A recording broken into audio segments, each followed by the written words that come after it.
Mr. Kip Sorensen, good to see you. Actually, it's good to see you with a mask on because it covers up your face. So that's always a good thing too. You never know about these Zoom meetings. They're a little scary. So I'm glad to see you're masked up today. It's the COVID, man. It's changing the world. But hold on. Let me. I was listening to a podcast the other day. What podcast? Oh, it was on Matt Walsh, and he said he was traveling, and he was sitting next to a guy on the flight, and the guy would literally lift his mask up every time he needed to cough. He would lift it up and cough, and then put it back on. It's like, dude, like that's the exact point of the mask if you're gonna wear one. Holy cow, these people have lost their minds. Oh, it's funny. Well, and that's when you know they're just wearing the mask because of the social pressure of people like staring at them and giving them like bad vibes. They're like, oh, I'm just going to wear a mask. Have you, I'm assuming you don't wear a mask often in public. I assume, maybe I'm wrong. I don't.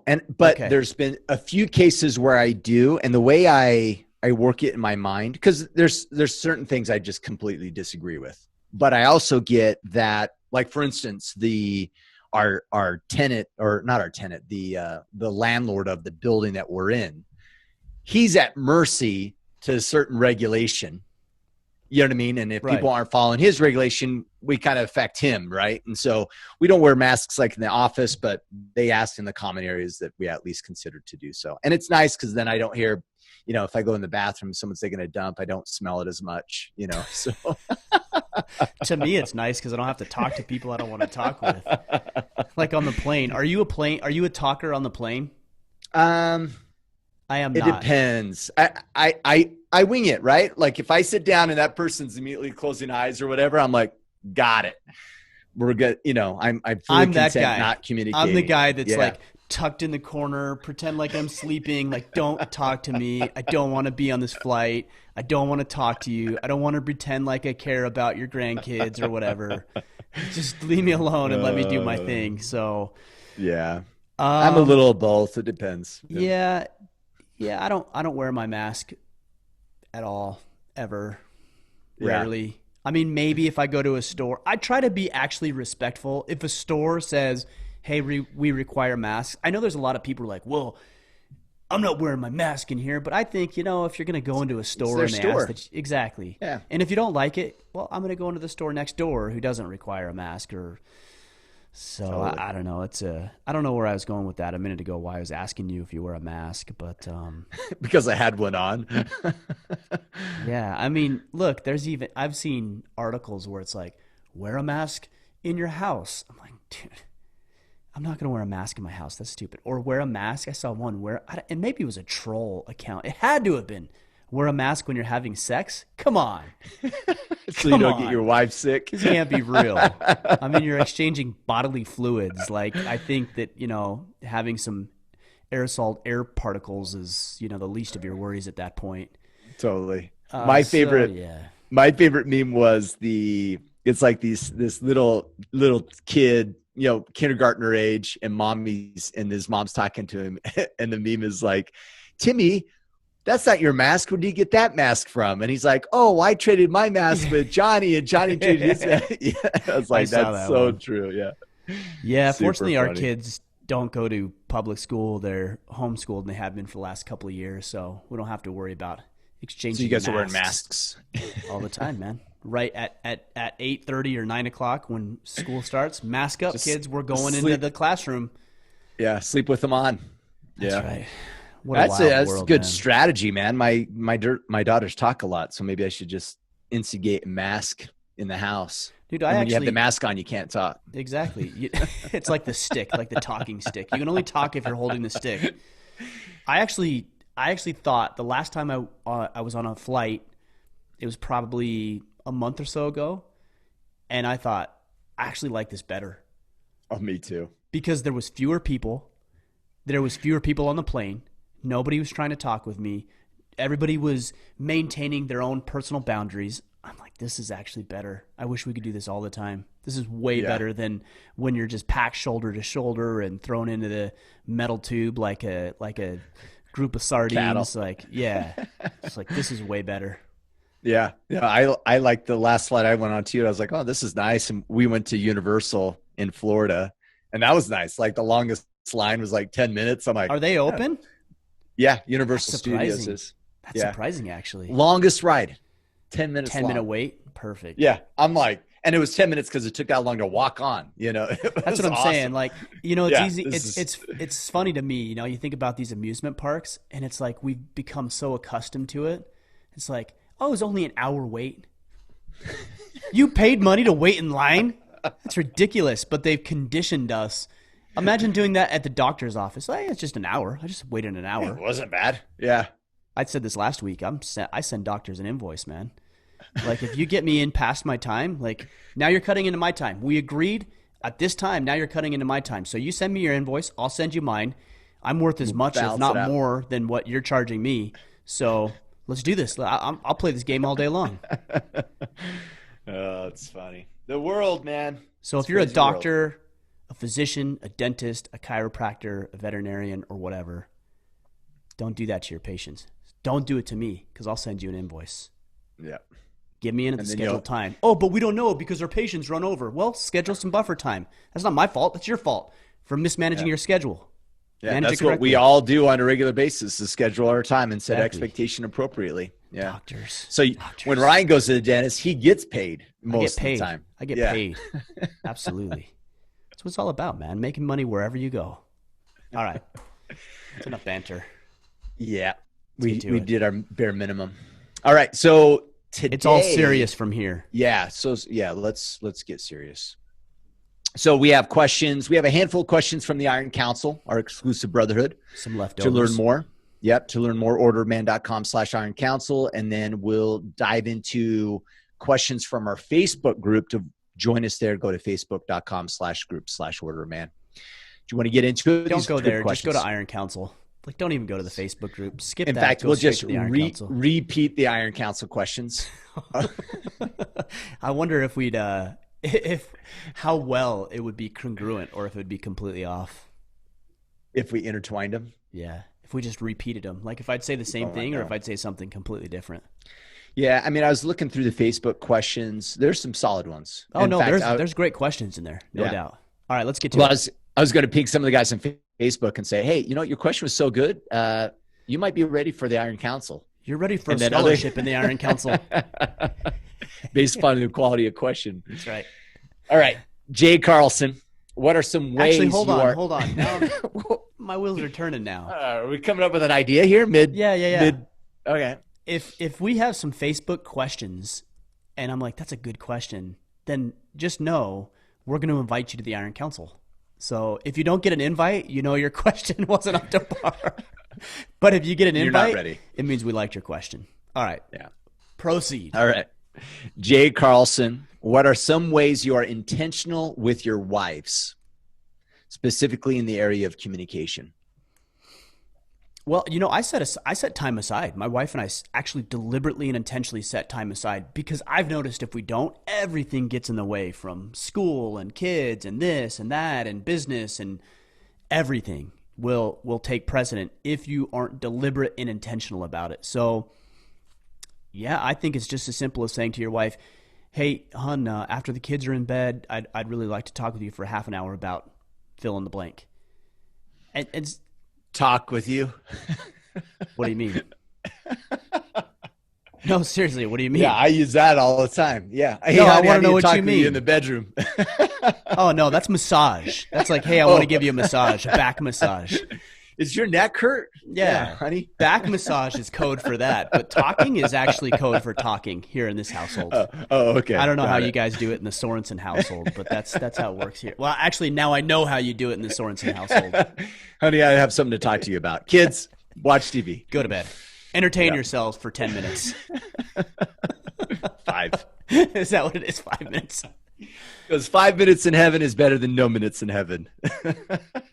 Fair enough. Well said. Well said.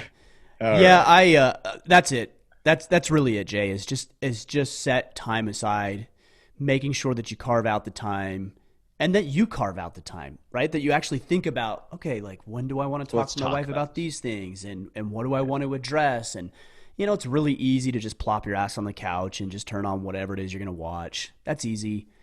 It's easy to allow even the kids to be a distraction. And I know the way I say it is kind of maybe comes across a little harsh, but at times that's true. The kids can distract and take away from the conversations and the time that you have with your wife. So, I've had to remind my kids on multiple occasions, hey, we're talking. Please go in the other room and watch a show or find a game or go outside. But right now, this is mom and dad's time. So this is a common theme that we talk about is communicating the expectation. Hey, hon, I'd like to talk with you about X, Y, and Z tonight. And then upholding the boundaries and the expectation, which is, hey, when something interjects, whether it's a phone call or she gets on the phone or the kids get in the way, it's like, nope, boundaries, well established. They've all been communicated, and now we honor the boundaries. And that's been very helpful for us. Yeah. Are there other areas that you're intentional? I mean, I know specifically it's talking communication. That's the only way. That's the only time I've ever intentional about my life. With my wife specifically? Yeah. Yeah, for sure. Like we do Monday meetings that revolve specifically around finances. We actually haven't done this one in a while, but we used to do a annual 2 to 3 day staycation, which is, where we'd get away somewhere locally. We'd get a hotel room for a couple of days or go up to Zion or something like that.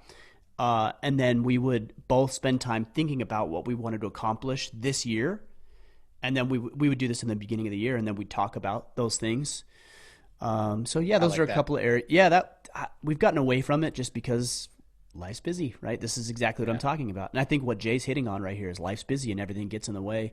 But that's actually a very good practice and something that we'll just get back to it this year as we get into 2021.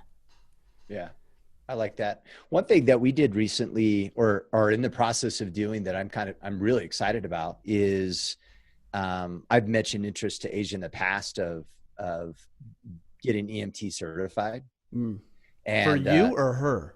For me. For you. And okay. She's like, you know what? I have that same interest. And so starting next month, we start classes and training for the rest of the year. Actually, it's like 2 times a week for a few hours each night.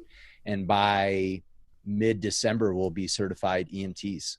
I'm super awesome. Stoked about it. Yeah, man. That's really cool to be able to do that together. Fun. Yeah. I like that. Yeah. One other thing I was thinking about that we do, that's a very cool idea, but one other thing I was thinking of is Trish and I usually, I would say about 80% of the time, eat lunch together. Mm-hmm. So, and I have the luxury of being at home. I know it's not always the same, but you can take the principles that we sit down, we eat lunch, she makes lunch for us, we sit down, we eat it, and we typically watch, like Tucker Carlson, we just catch his recaps, or we just talk about whatever needs to be addressed, and just that, 25, 30 minutes or so is kind of a nice little reset to our day and some time that we have together. We do it in our dining room. If the kids come in, it's like, nope, this is our lunchtime. You go eat your lunch, or if you're done with lunch, go play outside. But this is lunch. Like, you go do your thing. We're doing our thing right now. So that's been helpful for us as well. I like it. All right, William Tanner. My number one issue is emotional control. I'm good as long as I'm occupied with a task, but when I'm not engaged in something, I tend to let fear, insecurity, uncertainty affect my mood, which my girlfriend picks up on.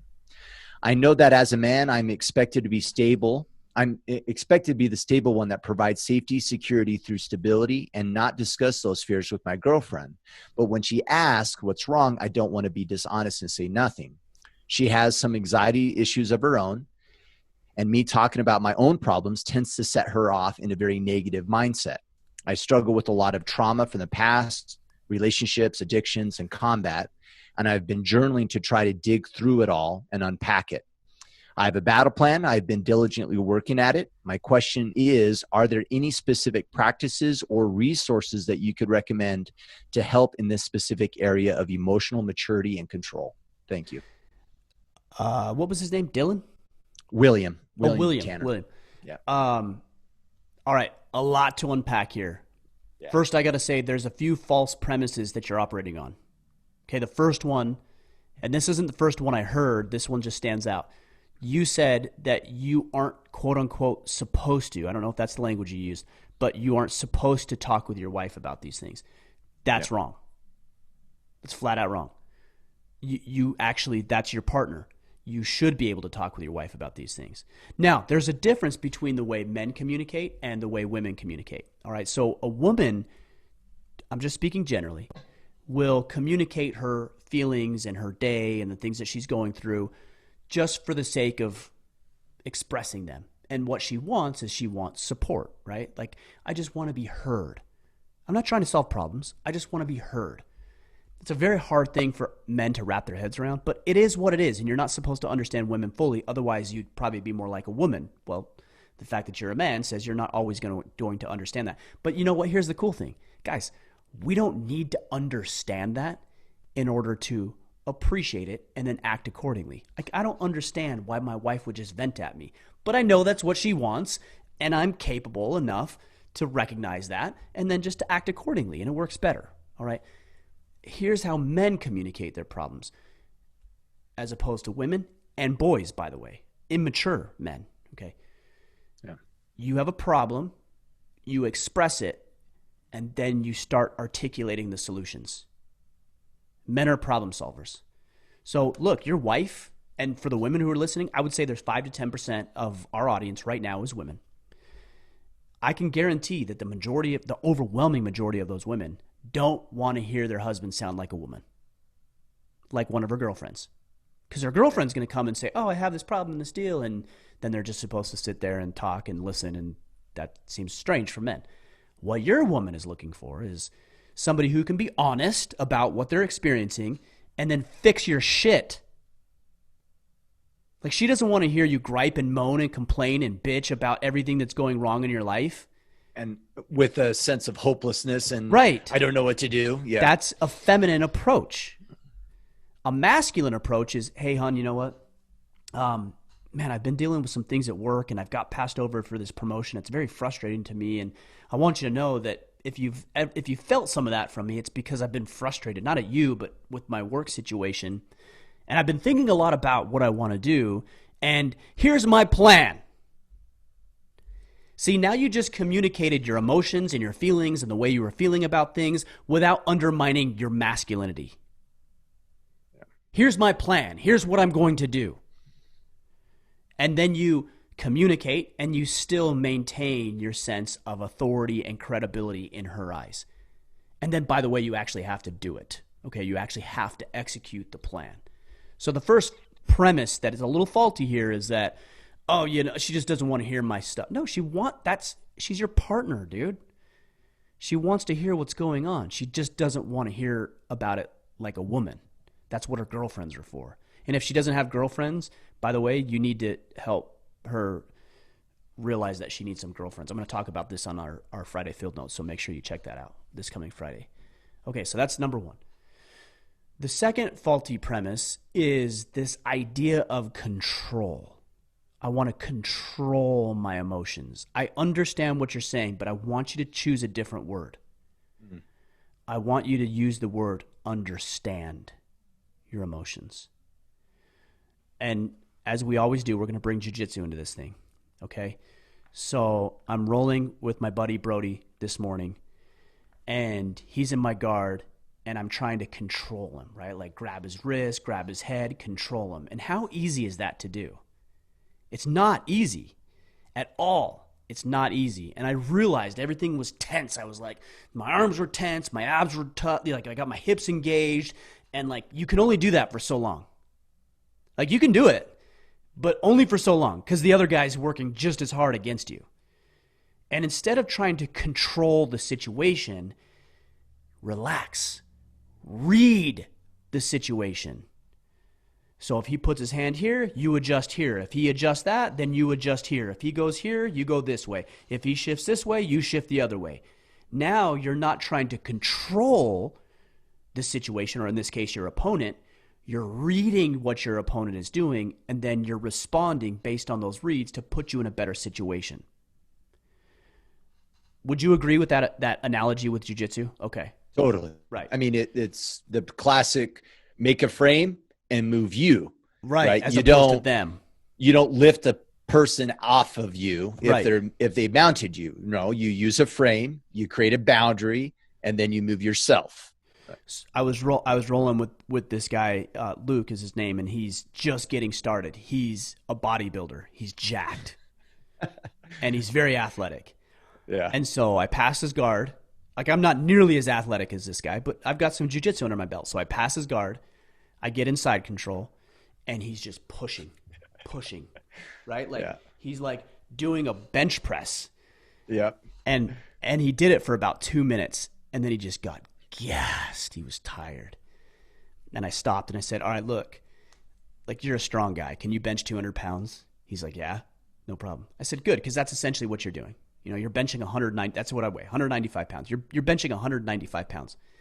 How long do you think you can hold that bench? Like, if you were benching, that would be no problem. You can crank out 10, 15, 20 of those, no problem. How long do you think you could hold it? He's like, I don't know, a minute. I said, exactly. And then you're dead. You're spent.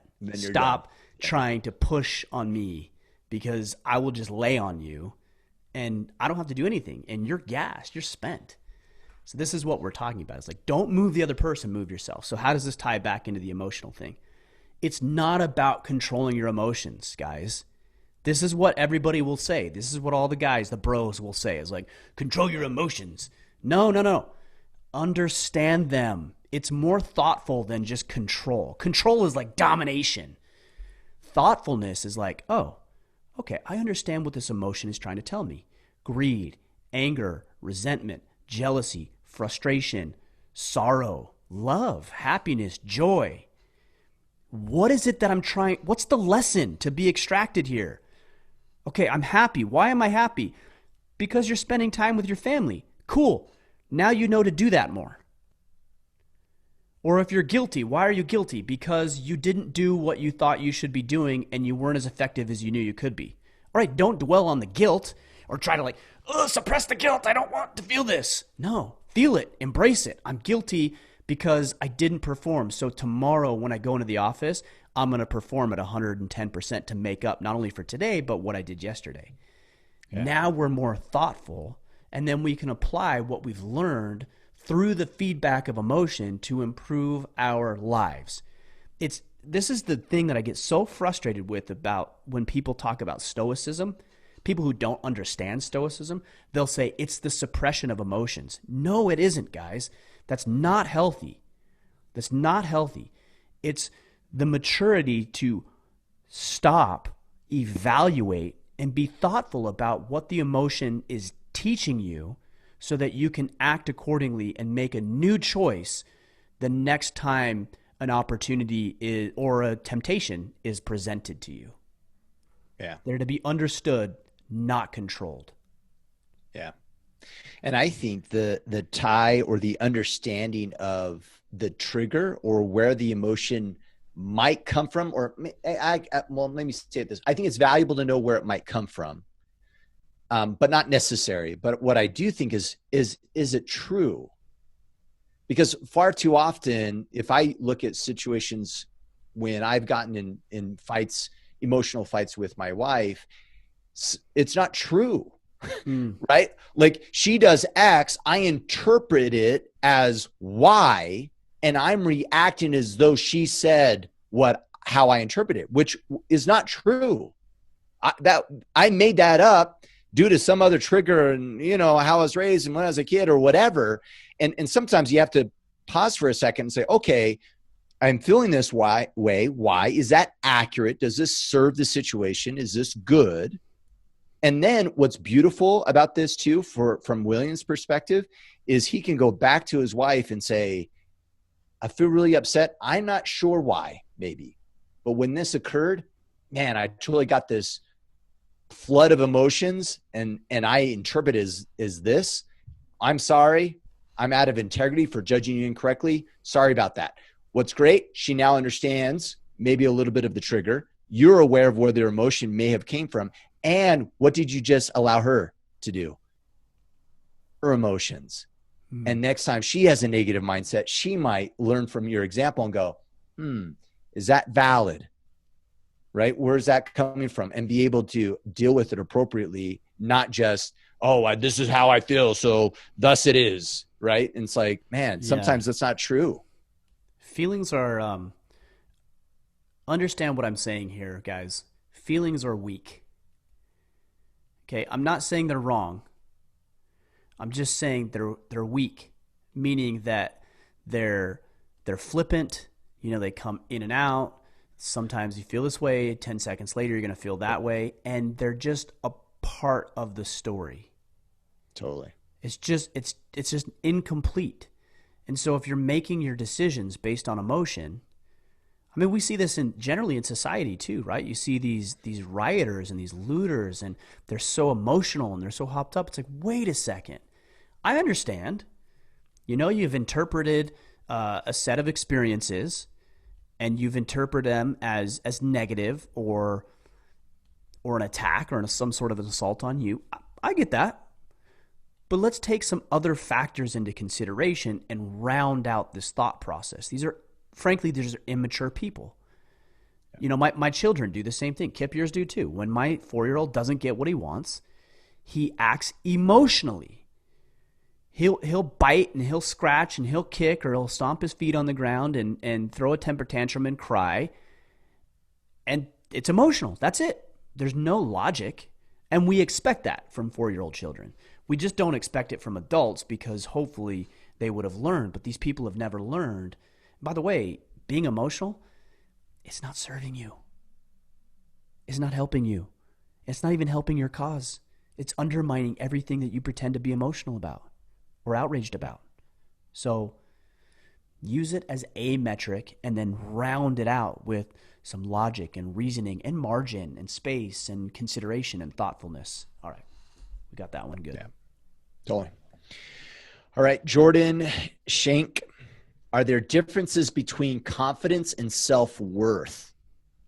How does one find their self-worth? I have a friend that doesn't feel that they have any self-worth. He says that he hates himself and doesn't feel like he has anything to add to society and that he will not be missed. Helping him find his self-worth and confidence would change everything.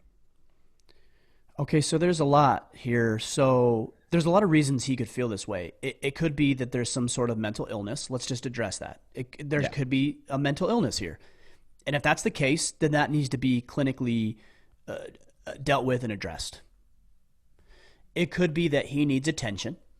That could be another thing. Like he doesn't feel like he's getting enough attention, so he wants to say things that he knows will get attention, right? Like if somebody threatens to kill themselves, they're going to get some attention, right? Like it's going to get some attention from people, and that might be what they're after. Yeah. Or it might also mean that he actually feels like this. And if that's the case, I'm going to say something that's not going to be popular. Maybe he's right. That's not popular. Oh, Ryan, how could you say that? How could you be so insensitive? And that's the reality. Like, you have to earn confidence. You don't get to just have it. You guys will say, my wife doesn't trust me with this new venture. It's like, yeah, why should she? Would you trust you with this new venture? No. Well, why are you expecting her to? Well, because she married me. Does that mean she has to blindly follow you into whatever battle you decide to go into? Of course not. Like, it's her livelihood as well, right? So how do you develop confidence? You earn it by doing things that you didn't previously think you could do or had no desire to. Yeah. If you woke up this morning and you said, I really don't want to go for a run today, like I really don't want to go for a run today, and then you went for a run, after the run, you'd be more confident. If you woke up this morning and you said, man, it's 5:30, I don't want to get out of bed and go to jiu-jitsu, which is what I tell myself every morning at 5:30, and then I get up and I go do it, I'm done and I'm more confident, inevitably. Man, I really don't want to have that conversation with my wife. I really don't want to have that conversation with my boss. And then you go do it, and then you're more confident because you earned the right to be confident about your ability to move forward in the face of not wanting to do it. So if I was in your shoes and I was talking with my friend, Kip, if you were my friend who was struggling, that's a big if, by the way, about being my friend. You got it. Just making sure you got that. If you were my friend and you were struggling, I would talk with you and I'd say, hey man, like, have there been some things that you've like always wanted to do or accomplish? Or like, hey, have you ever shot a bow before? Have you ever done jujitsu before? Have you ever shot a firearm? Have you ever done a podcast? Like, have you ever got behind a microphone and just talked before? Have you ever done that? Like, I would take everything that I'm interested in and I would see if I could get you interested in it. You're like, no, I've never shot a bow before. Hey, come over to my house tonight at 6. I want to show you a couple things. It's actually pretty fun. It's like, I'm not trying to like win you over. I'm not trying to do a therapy session on you or whatever. Like, I'm just like, come over and shoot. Like, come shoot a bow. And you come over and you shoot a bow. I guarantee you're going to feel better. Even if you don't like it, you're still going to feel better because you did it. And what a powerful opportunity I have to get you involved in not only something that I like, but start getting you to think about things that you might enjoy and like. Guys, I don't think we realize how powerful we truly are if we just spend a little time thinking about other people and what they need and how to motivate themselves. Look, here's what the doctrine of popular culture, and I'm going to trademark that phrase. You guys have heard me say this. The doctrine of popular culture tells me to tell you, Kip, as my friend who's struggling, Kip, you're enough. You're enough. You're special. Thanks. You're good just the way you are, and you're a beautiful soul. And then you hear all that, and you feel good for 5 seconds, and then you go home, and you're like, I don't feel like that, man. I feel shitty. I feel worthless. I feel hopeless. People don't like me. I have no skills. And now we have this internal conflict that's conflicting. And I actually made matters worse because I told you it was okay to be a pathetic loser. Well, Kip, it's not okay. And I don't need to rub it in your face and say, yeah, you should feel like shit because you're a loser. Instead, as your friend, I should try to foster growth and expansion and progress in you. And when you say, man, Ryan, I'm just not feeling good about who I am and how I'm doing, my response should be, hey, do you know how to cook ribs? It's like, what's that got to do with anything? It has everything to do with it. Come over tonight and I'll teach you how to make a great rub for the ribs, and then we'll have some dinner. I'm not going to therapy session you. I'm not going to ask you about what's going on. I'm going to teach you a skill. I'm going to teach you something you've never done before. As trivial as it may be, and you're going to feel better. This is how men operate. Get to work and get your buddies involved in work, and they're going to feel better about it. I promise you they're going to feel better about it. Don't therapy them. I'm telling you, don't therapy them. Yeah. If there's mental illness, go get some. Yeah. Look, I'm not a medical professional. If there's mental illness, I would. And in fact, I've had all kinds of emails from men who are like, "Hey, Ryan, what should I do in this situation?" I'm like, "Bro, based on what you're saying, I really, really would encourage you to get some medical therapy." And I've had other emails where I'm like, "Go run a marathon, like go train for a marathon." And I try to read what they need, and I think you can do that too. Totally. Would you agree that there's a point here where that lack of congruency is because of integrity of some sort? Yeah, it's the integrity gap like we've talked about, right? I know I'm capable of better, and I'm not. That's right? Not depression, though, right? So that's the difference, what you're saying here. Keep going. I don't want to interrupt, but no, I just make saying, that distinction. I think we could build skills and get confidence, but I do think that eventually, I think you get some confidence through some exercises and doing certain things, and eventually you're going to get to a point where your self-worth is tied to your integrity, and you're congruent or out of integrity with oneself when you're not living a fulfilled life, when you know you're capable of better. And eventually you're going to have to get to that point of like, you know, because the phrase I like here that he wrote is, doesn't feel like he has anything to add to society. I have to ask myself, and eventually Jordan's friend should ask himself, am I adding anything to society? And if the answer is no, then do something.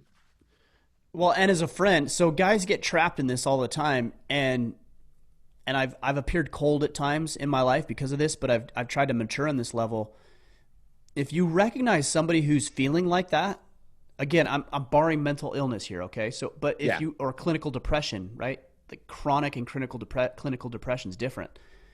But if you have a friend who's experiencing that, I want you to know, It's not your job as a brother, and I'm using brother loosely, not biological brother, but a brother. You get it, a brother in arms. It's not your job to make them feel good about that. That's where people mess up, right? And so you come to me and you're like, it's like I said earlier, oh Ryan, you're so wonderful, and it's like, dude, don't pander, all right? Don't do that to me, because I know in this case, like I don't want to be pandered to. It makes me feel worse. So instead, your job is not to make your brother feel good about it. Your job is to help him develop skills to improve so he actually has something to add. And that's why I was saying, like, get him involved in your stuff. Hey, let's go. Have you ever lifted weights? Like, I'm getting into powerlifting and it's been a lot of fun. Why don't you just come with me tonight? Yeah. Who knows, man? You may turn him onto something that he just latches onto, and he's off to the races, and his life is transformed because you said, come lift weights with me. Not, hey, no, you're special the way you are. That's such a problem, man. It really is a problem in society. It bothers me a lot. Yeah. Totally. All right. Kale Mulver. Somebody, by the way, Kip, said, I guarantee you pronounce that incorrectly. But somebody the other day said, you guys both suck at pronouncing names. Like, all right, good. We're out in the air now. Everybody gets it. We're out of the closet with name pronunciation. So deal with it. Sevier County in Parowan did not serve us well. Truth. Now, with that same, related to that same comment, though, is someone said, hey, you pronounced my name wrong. However, based upon the spelling, you pronounced it correct. I'm like, oh, so now I'm supposed to understand like culture and, how Danes pronounce something, even though you spelt the name wrong. Like, bro, you're the one that got into this podcasting game. You want to be in this game? You take responsibility for understanding culture and the way that names are pronounced. You're talking about Rex. Huston. Huston. It looks like Huston. I sent Rex a message and I'm like, I didn't even know your name was Houston. I've said Huston. He's like, oh, I never heard you say it. I only heard Kip say it wrong. Oh, I see how it is. All right. Kale Mulver. Starting from zero. Should I conquer my debt simultaneously while saving or kill debt first? What about practice saving and using savings as an amount to crush debt? I'm actually really glad he brought this up because I did a podcast called Brace for Impact. This was about 2 weeks ago, and I think I listed roughly 7 or 8 strategies that you should use and employ over the next several months as we gear up for what I believe is going to be a very violent, chaotic November, yes. Yeah, especially with Ruth Bader Ginsburg passing away, which throws another wrench in the system. Okay. One of the comments that I made is that you should pay off debt. In addition to, securing your house and getting training and getting firearms, stacking cash, all that kind of stuff, right? And a bunch of people came back and said, well, if the world's going to go to shit, then you shouldn't pay off your debt. And there's 2 reasons why that isn't accurate. The first reason is you incurred it. I feel like being a man of integrity is a good thing. Number 2, the world is not going to go to shit. Right? I didn't say that the world is going to end. I said it's going to be very violent, and there's going to be some reasons why you want to have some cash set aside and why you want to train yourself and why you want to defend your family and your household and yourself. That doesn't mean the world is going to end. If the world was going to end, and I was telling you that, to go back to what we talked about several weeks ago, I would be a cult leader. And of course, if I thought I was going to die on Friday, if I legitimately, honestly thought that I was going to die on Friday, or that the United States of America was going to collapse as we knew it on Friday, of course, I would not recommend that I make a $5,000 deposit to any debt that I may have outstanding. Of course. I'm just saying, over the longer term, it's a good idea to get yourself out from under the thumb of the financial institutions that would love nothing more than to keep you subjected to all the interest that you're paying on all your cars and your medical bills and your this and your that and everything else that you have. So to answer this question, I would say that you ought to have an adequate amount of money set aside before you aggressively start paying off debt. And here's why. Let's just assume, for the sake of argument, that I have $50,000 in consumer debt between cars, medical bills, personal loans, whatever it might be. $50,000. I don't know what the average is, but I imagine it's somewhere around there. Well, if I start, let's say, I'm going to back up here. Let's say on that $50,000, the amount that I have to pay on a monthly basis, I'm just going for easy math here, so don't math check me here, but it's just arbitrary numbers, that I'm paying $1,000 a month to service that debt. Okay? If I start making $2,000 payments and I do that for a year, then I made $24,000 extra in payments, right? So that means that I owe $24,000 less, $26,000 minus any principal that was being applied for my $1,000. So let's just say now I owe $20,000. Again, don't check my math here, okay? Now, in 12 months, I lose my job, or my kid breaks his leg, or the transmission on the truck goes out, or COVID-19 hits, or any number of things that could potentially happen. Do you think if I lost my job, we'll take that scenario, that I could go back to the financial institutions and I'd say, yeah, you know what? Bank of America, man, I've been paying you all this money and I don't have a job now. I would like to get some of that money back that I overpaid to you because I don't have a job and it would really help me make the bills. You think Bank of America is going to say, oh, yeah, good point. Let me go ahead and send you a check for $20,000 or $24,000. Of course not. Now, here's what they might do.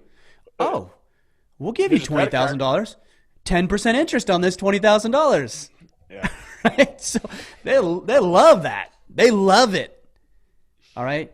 So it's good. This is why I tell people who aggressively want to pay off their homes, I'm like, slow down a little bit. Just slow down a little bit. Take some of your discretionary income. Sure, if you've got the discretionary income and you're in the position, pay the home down. I'm on a 15-year note personally, so because we're in the financial position to be able to do that. Not everybody's there. I get it. So just slow down a little bit. Set some money aside. If in 10 years you say, well, my goal is to pay my house off in 10 years. Well, if you've got $150,000, $200,000 set in an account somewhere, there's nothing to keep you from going to the bank and saying, hey, I just want to pay this thing in full and writing out $120,000 or $200,000 check.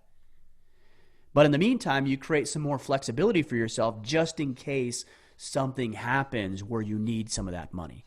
So very long answer. This is my financial planning background speaking to you now. Very long answer to tell you that you should have adequate savings. What is adequate? I would say 6 months of expenses. Maybe 3 on the low side. I think that's low, but 3 to 6 months of expenses set aside for a rainy day, put into a bank account. I'm not talking about an investment. I'm just saying in a bank account, just doing its thing, cash. They're available, maybe even some cash on hand. And then if you have any discretionary income outside of that, then you can start applying it towards debt. Once you hit that, then you can get more aggressive about paying off the debt. So yeah, I'm not one to say, especially if you have no money set aside, dump all your money into debt. That's a stupid idea, and it sets you up for all sorts of potential failures when variables in life come up, and they will come up. We don't know what they're going to be or when they're going to happen, but they're going to come up, and so we need to be prepared for it. And you don't want those variables just you having to use a credit card again because of an emergency and then getting into more debt, right? Right, because $1,000 is going to cost you $2,000. Yeah, copy.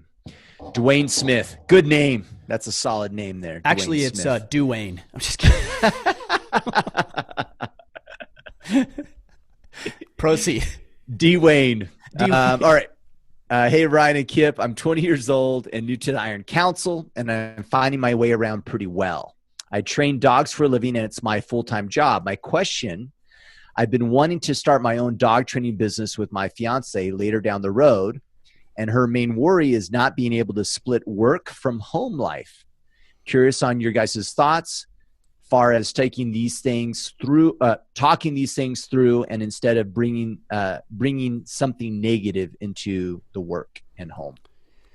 Yeah, look, There's a lot of crossover, obviously, with my professional and personal life. I work here out of the house. My family is here. You know, we do homeschooling. So like everything personally is here in our home. And also I'm in the podcast studio, which happens to be a bedroom, you know, a repurposed bedroom in our home. So I can certainly appreciate what you're saying. I know a lot of guys, especially now in the wake of COVID, are working from home and finding it difficult. The answer is just having boundaries. That's all it is. You know, communicate with your wife. Sounds like she's on board, which I love. That's awesome. She wants to do it with you. That's amazing. And she's on board with it, it sounds like. I would just say that you guys communicate with each other and figure out some boundaries and don't allow each other to cross those boundaries. If, hey, hun, we're going to work from 9 to 6 and we're going to take a 2-hour lunch break in the middle and we're going to, after we're done, we're putting the phones away, or then great. If it's, hey, we're going to do all this personal stuff during the day and we're going to work on these, you know, the dog training at night, cool. Whatever it is, I don't know what it is. Whatever it is for you, just communicate it and then ensure that each of you are sticking to it. And the third point, so the first point is communicate. Second point is commit to it. Third point is check in. Always check in. This is what a lot of guys miss. You have to check in. I had a great conversation with my podcast editor. I talked with him. There was some miscommunications. Didn't get after him for any reason. I wasn't mad. There was some miscommunications. So we knew what they were, and it seems like that had changed. So I got on the phone with him and I said, hey, if things changed, what do we need to do here? We got back on the same page. And I also asked him, and he's listening to this podcast right now because he edits this podcast. I asked him, I said, how are you feeling about our arrangement? How are you feeling about the work and what you're doing? Because I want to know. If he's not happy with it, I need to know, because either I need to make sure that we're doing things that he will be satisfied with, or I need to look at some alternatives. The last thing I want is in a month, if he's not happy, to get blindsided with this. So the 3-part formula is communicate the expectations. You work together with her on that. Step number 2, uphold the expectations. If things go wrong or things go off or there's some boundaries being crossed, you gotta uphold them. And then the third point is, are you still satisfied with these expectations and these boundaries? Because if it's not working, I want to know, and maybe we can adjust and tweak to ensure that they are. It's a very, very simple 3-part formula, but I guarantee you that it's going to save you all sorts of headache and potentially, in this case, even your marriage. Yeah. Totally. And I think that 3-part formula is applicable to project management, anything, client expectations, everything. Yes. But don't miss that third part, because sometimes what I know guys will do is that, and I've done this, is they won't check in because they've bought into the idea that ignorance is bliss. Yeah. It's only bliss until it blows up in your face. So I would rather know and have an uncomfortable conversation and get real with somebody and them say, nope, it's not working for me and I'm out. I'd rather know that now than trying to figure that out and then scramble for everything that I need to do. Most of the time you're going to find out that, yeah, the expectations are great. Good. Cool. We'll maintain the court. But you got to know that stuff. Don't allow yourself to be blindsided. Yeah, copy. And I think I'm assuming you'd agree, Ryan, Dwayne, the benefits will outweigh the difficulties of establishing boundaries. Like from a tax perspective, you being able to grab lunch midday with your spouse because you're working from home, like it's worth it. Yeah. So the other thing I would say for Dwayne here, from a marketing perspective, because you said down the road we'd like to do this, start talking about it on social media right now. Yeah. You know, I'm assuming you have dogs, so start posting videos of you training your dog and you getting your dog to do certain things that people will be like, oh, that's cool. Start now, because then what'll happen? Here's what'll happen. If you start now and you do a good job at this, in 6 months, you'll start getting requests. Might not even take that long. Hey, how did you do that? How did you get your dog to do that thing? And you're like, oh, I did this. And what you'll notice is you'll notice reoccurring questions. And then what you do, Dwayne, is you put together a course. All right. It's a 30-day or a 60-day or it's a 90-day course. And it might be what I would do personally is I would do 30 days to dog obedience, something like that. Or puppy training, 30-day self-taught puppy training. And then you walk them through the basics of sit, stay, heel, whatever it is you train them. And you just do some videos, you set up a Facebook group, you have some assignments for them, you're off to the races. But you got to do it now. Do it today. Start sharing now, because in 3 months, if you do this consistently, and when I say consistently, I'm saying every day or every couple of days, you're making new posts about dog training and obedience, and basically you're just documenting your life and how you train your dogs. I guarantee if you do this well, that people are going to say, hey, I need some of that from my new puppy I just got. Or I've got this old dog and he's a great dog, but he's stubborn. Okay. They're going to start asking you, if you do it now, you'll be in the position to be able to build this thing to what it needs to be. Cool. All right. Abby Nash, do you have the desire for a male best friend? I almost skipped this question, but I thought, that's actually an interesting conversation. Because I wonder how many guys, I don't know, feel like they don't have a best friend, and that's something that seems missing for them, or I don't know. No, I don't think generally the idea of besties or BFFs really resonates with men, Yeah. like it does with women. Yeah.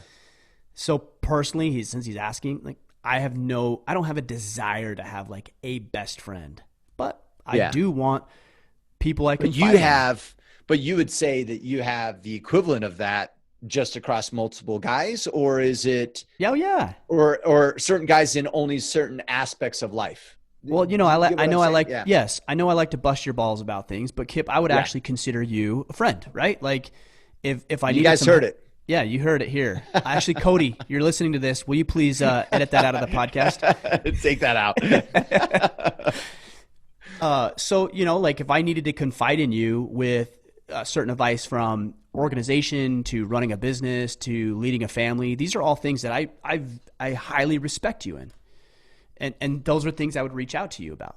There's other men in my life who I would reach out to about other situations or scenarios that I might run across. So I don't think of it so much as like this idea, like I said earlier, of besties. Yeah, like an all-encompassing, yeah. Mm-hmm. But I think of it as, this is my band of brothers, board of advisors, guys that I confide in, men that I respect in certain elements and aspects of their lives.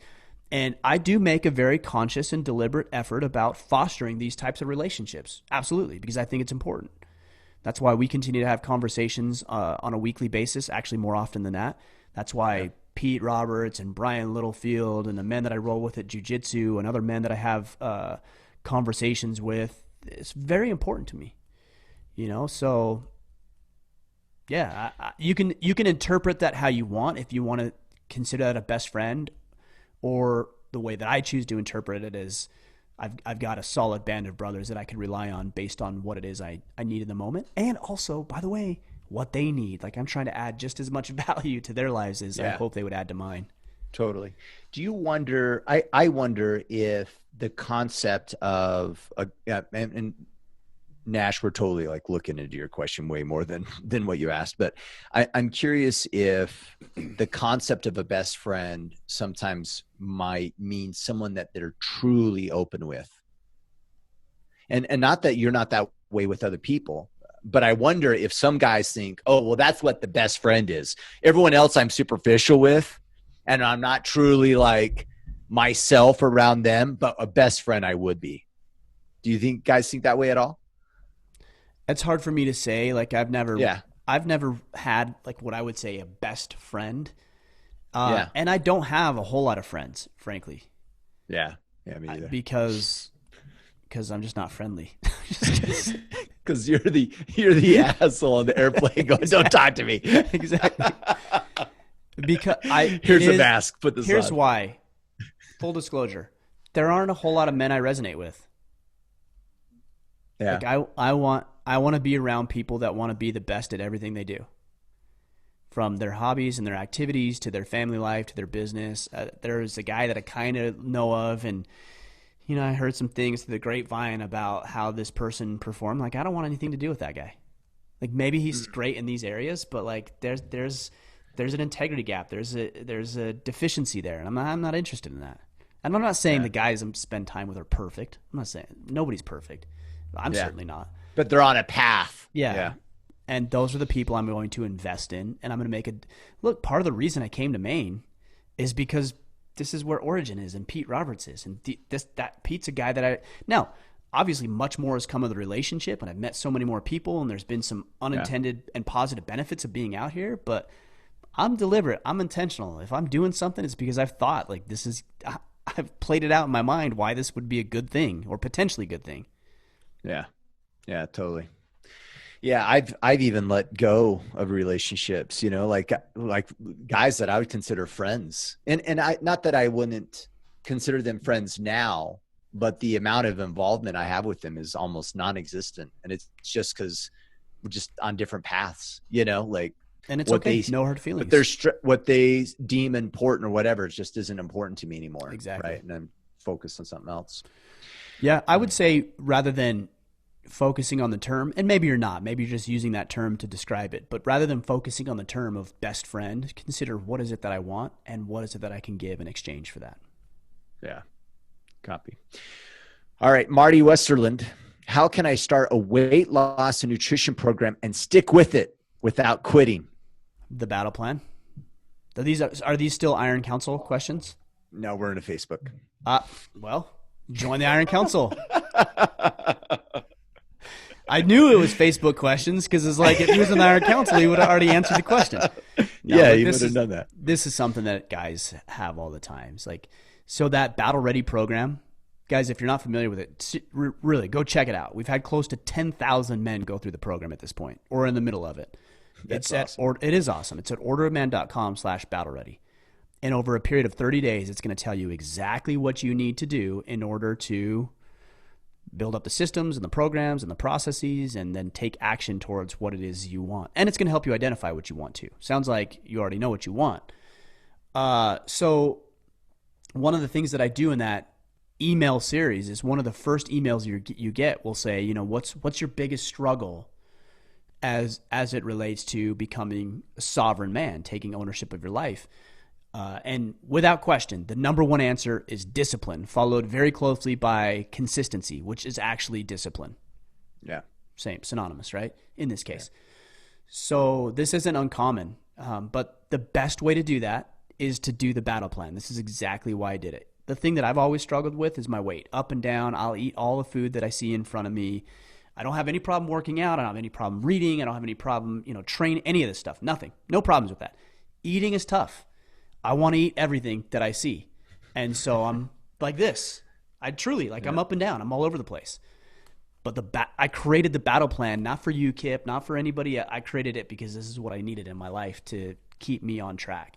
And over the past 5 years now, I've kept 50 plus pounds off and, done some pretty cool things in my life because I have the system. So the system is already created.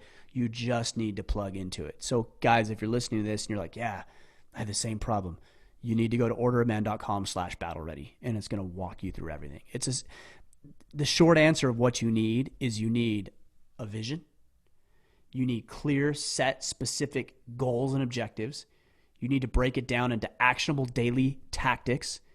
And then you need a way to track it. And you need somebody to hold you accountable. It's like those 5 factors. And I'll walk you through all of it. There you go, Marty. Brian Reel, what are the best ways to establish yourself as a manager/leader after being with the same group of employees for an extended period of time? Get better. Get better than them. Now, look, and I'm not saying it's like a competition or you're trying to push them down, but excel. I was thinking about this, if you're going on a race, okay, you're on a race with somebody. And just bear with the analogy. It's not perfect because this is not necessarily a competition, but I think it'll prove the point. You're in a race with somebody. If you're walking just a half step faster than they are or running a half step faster than they are, after 100 yards, you might be a body length ahead of them. After 200 yards, you're probably going to be a body and a half or 3 body lengths ahead of them. After 1,000 yards, you're going to be like 20 body. It's exponential growth. So most people aren't going to do that. Most people are just going to do the bare minimum. They're going to do what's required. They're going to punch in at the right time. They're going to punch out at the right time. They aren't going to go above and beyond. They aren't going to exceed the expectation. And what they'll say is, oh, they don't pay me to do that. Right. And isn't that a beautiful thing? Because now you get to take that half step forward because you're willing to do it without being directly compensated. And one day you're going to look and see where you are, and you're going to be alone, and you're going to wonder where everybody else is. They're back doing the bare minimum. And you don't think down about those people, right? You don't look down on them. You don't make them feel bad. Those are their decisions. They're big boys, and they make their decisions, and you make your decision. And then what you do is you say, hey guys, let me show you how to go a little bit faster. Let me show you something that worked for me. Oh, you need help with that? You know what? Brian's really good at that thing. Let me get you connected to Brian, because then you'll be able to do it more effectively and more efficiently. And you start to lead from the heart of service. Not let me get out ahead as far so I can look good. No. Get out ahead so that you can start to paint, right? You can start to, I say paint, but paint the path is what I'm saying. Like illuminate the path. It's kind of like the scouts, right? What do the scouts do? They go out ahead where it's dangerous. It is dangerous for a scout to go out ahead, or a forward observer in the artillery to go out ahead into enemy lines and observe and see what's going on. Then what does he do? He gets on the radio and he's like, here's what we got. Here's what we have going on. Here's what I would suggest. Oh, don't go down that route because that's a trap. Go down that other route. And these are what the scouts and forward observers do. This is what a leader is. The leader goes first in the hostile territory, in the uncomfortable situations, and then he doesn't stop there. He turns around and says, let me help you get to where I am. And then when you're here, I'm going to go ahead and leapfrog ahead. So you're always going to stay out ahead if you adopt this mindset, but it isn't to get ahead. It's to help other people get to where you currently are. And that's a servant mindset. Totally. Yeah. And I think just to reiterate what you said, because I think it's the most important aspect of this, is don't get ahead so you can be ahead. Right. Your focus is wrong. It's not about you. Yeah. Make the focus about doing the job an amazing way, serving the client the best possible way, uplifting the team, bringing the team along. You engulf yourself with that, you're going to go ahead. You're going to lead ahead. You're going to gain the respect of your team. That's the byproduct of actually just leveling up and doing the right thing for the right reason. That's well said. I mean, do the right thing. What's the it's like the primary song that we learned, like do what is right, let the consequences follow, something like that, right? Yeah. I didn't learn I didn't learn the LDS primary songs because I wasn't baptized till I was 16, but it's like do what is right, let the consequences follow. I think it's that, isn't it? No, I think that is right. Yeah. I didn't know I was LDS until I was a little bit older, so I missed out on a lot of primary. So people who know the primary songs are going to correct us, but do what is right, let the consequences follow. Like things will play out the way they're going to play out if you do what's right. And you know what? Well, what is right? Come on now. You know what's right. And it goes back to that being self-worth and having integrity and, Right. Yeah. Let's take one or two more, Kip. All right. Ben Phelps. We've heard about your journey, but something that I've been curious about is what was the switch? What was the thought and you acted upon it? Was it a gradual realization as you look back? Was it a switch or a moment of clarity, action, or a trigger? Does it affect how you pivot? And if so, in what ways? So I think there's a misconception that let me say it this way. When you look at somebody who's achieved some level of success that you admire, and I realize that about what we've created here is there's people that look to what we've done and they think, oh, how do they do it? Like, this is awesome, and they have a sense of admiration or respect for what we've created. And I think that's great. And I'm excited about that because I think it inspires people. But I think we tend to believe that there's these big moments in time that have happened that created that individual. And there certainly just started. Right. Yeah. Right. It's not how it works. In fact, I did a podcast. Was it last week? What was the pull it up while I'm talking and see if you can find the Friday field notes that I did from last week. So do I need to subscribe to be able to do that, or? That's disappointing. I'm just funny. I know. Okay. Of course, so you'd Friday? subscribe. Yeah, Friday. Yeah, what was that Friday? podcast? It was how to improve style. No, that was this morning. Why today. follow your passion is a bad advice. There you go. Okay. Yeah. So I actually talk a lot about the journey for Order of Man in that podcast. I mean, I went into depth about me being in the financial planning practice, and it wasn't like one day I'm like, I'm going to start Order of Man and talk with Jocko and Goggins and all, and like, no, and inspire millions of men, and I'm going to write this book, and I'm going to do it all in the next week. Yeah. No, like, I'm going to start it wasn't even I'm going to start a podcast. It was like, I'm going to do a different podcast because I had another podcast. Yeah. So I'm going to do a different podcast. And then I did that for about 6 months, and I'm like, I'm going to start a course. And I did that with 12 guys. And then I thought, I'm going to open this up to more guys. And we grew to 80 to 100 guys very, very quickly. And then I thought, I'm going to put an event together, and nobody came to the event. And I'm like, okay, I'm going to do another event, but I'm actually going to have people come to this one. And we had 20 guys. And then I was like, okay, now I'm going to do another event, but this time I'm just going to do it for dads with their kids. And then I'm going to do another event, and I'm going to have 75 guys. And then I'm going to have 100 guys. Oh, and I was talking with this person, but now I want to talk with Jocko. So I'm going to have a conversation with him. It doesn't happen in... Now, so I will say this. Sometimes you hit a home run, right? You just make contact, you hit that sweet spot, and it's off to the races. But what I have noticed is even in my home runs, if we were to map this out, let's just take the trajectory or the growth of Order of Man, whether you want to talk about podcast downloads or subscribers, whatever metric you want to take. Here's what it does, guys. Okay, so it goes like this. It grows, it grows, it grows. And I'm hitting singles, and then I hit a home run, and it goes like this. Bam! Okay? And then here's what most people don't know. It doesn't keep going like that. It actually goes like this. But it never gets below where it was initially. And then it goes like this. Yeah. Single. Home run. Dips a little bit. Single. This is the process. It is not fun. In fact, I'm in the middle with the podcast, just so you guys know, full disclosure here, of one of these right here. Okay. This month, the downloads are looking like they're going to be lower than they were last month. That's very frustrating for a high achiever, for somebody who takes pride and continue to grow and evolve and expand. It's also part of the game. And what most people will do, Seth Godin talks about this in the concept that he's dubbed the dip, is most people will see that dip and think, oh, it's over. It's not working. It's over. It's not working. It's working, it was doing well, and now it's over, and people are exhausted, or they don't like this, or what I have to share is not valuable anymore. Nope. That was just, I don't care if you call it God or nature or karma or whatever you can choose to fill in the blank with that word there.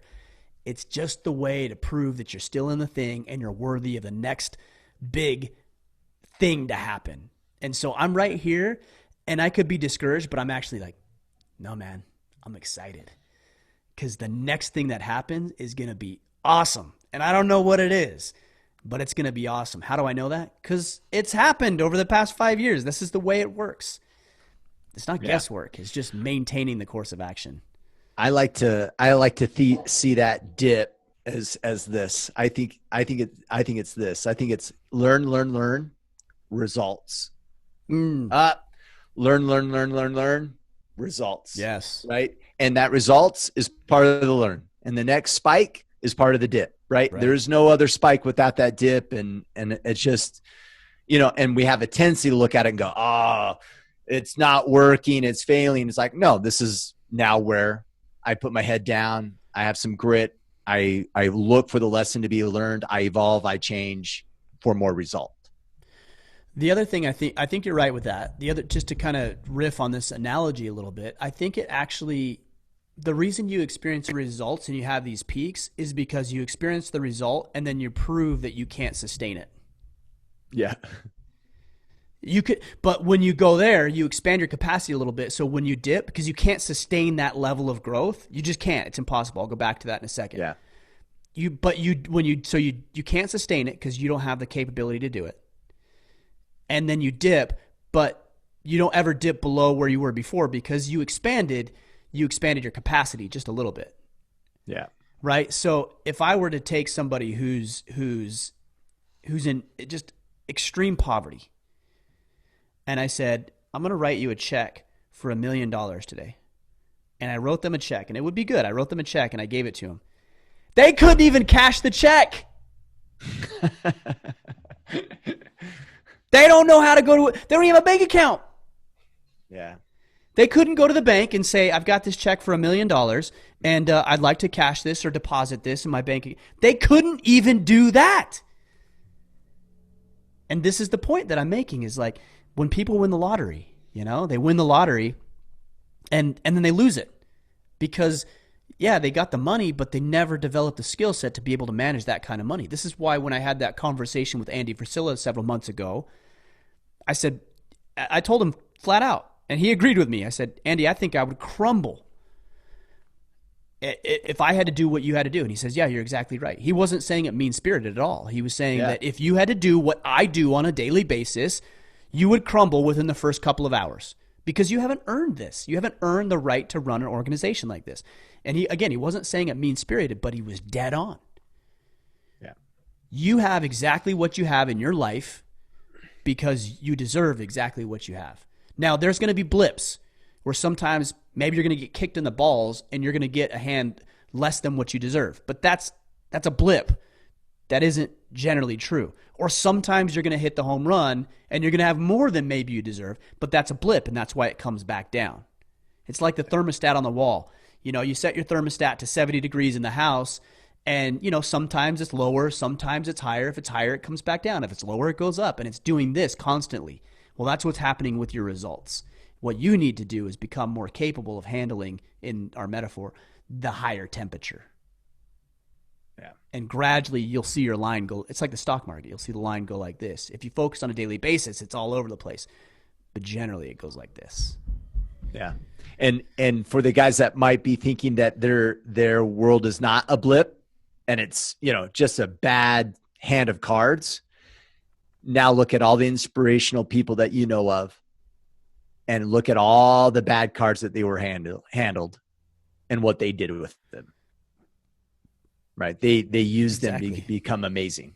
So awesome. That's now up to you. That's exactly right. If you feel like your line isn't going like this up and it's going down, that's because of the choices you're making. If it's one little off, okay, that can be explained or that could be, you know, understood. But if it's a trend, that's the decisions that you're making, not a blip. Absolutely. I think that's a wrap. But man, yeah, let's do it. Cool. Well, join us next Wednesday to submit your questions for future episodes of the AMA. You can subscribe to the Facebook group, facebook.com/group/Order of Man, or you can jump on the Court of Life and take more action and rub shoulders with other like-minded men within the Iron Council. That's orderofman.com/Iron Council. And of course, support the podcast by following Mr. Mickler on Instagram or Twitter at Ryan Mickler. Subscribe to the podcast via your, podcast aggregator or YouTube. And of course, you can grab your Order of Man swag at the store. That's store.orderofman.com. And the one thing that I was going to mention that I think is just profound is what I like about a lot of the things that we talk about on the AMA is it's a lot of these conversations are obviously submitted for the AMA, but some of what we come up with is based upon conversations that people are having with you on Instagram, leaving comments on YouTube. So interact with Ryan. Certainly if it's negative, interact with him, save the positive stuff for me. But because nonetheless, Kip needs that. I don't need that validation, but Kip does. So I need the stick. Yeah, I need the stick. Yeah, tell me I can't do something. So, but honestly though, I think you do an amazing job at interacting with people. So there's a lot of value, and I think you value that quite a bit when people leave comments and interact. I mean, it's social, right? It's not one way. I try to be responsive in return. It becomes increasingly difficult, but I care about the guys who are listening, the guys who are interacting, and I try to be as responsive as possible. Yeah, for sure. Cool. All right, guys. Great questions today. Appreciate the conversation. We'll keep them going. Again, Friday's podcast is going to be centered around what to look for in a good woman and how to instill these factors if you are into her, if you already have a woman. So we're going to cover Okay. both. All right. I was going to say, if you didn't cover both and it's just the first one, that may not be, hey, honey, you need to listen to this, but no. I think actually having your wife listen to this is a good thing because look, here's the interesting thing. And I'm not saying this because I'm some sort of, great orator or anything, but I'm just telling you, this is the way the case is. Sometimes you're too close. And if you say something, she's like, oh yeah, it's just Kip, because she sees all your flaws. Now, if I say something and it happens to be the same thing, Kip, that you said, well, Asia might say, well, Ryan said this. We should do this. Yeah. And so it's not any sort of like trance I have on women. It's just sometimes you're too close, and having an objective party listen is like, oh, it just lands a little different. Because I can say something without the fear of retribution from your wife.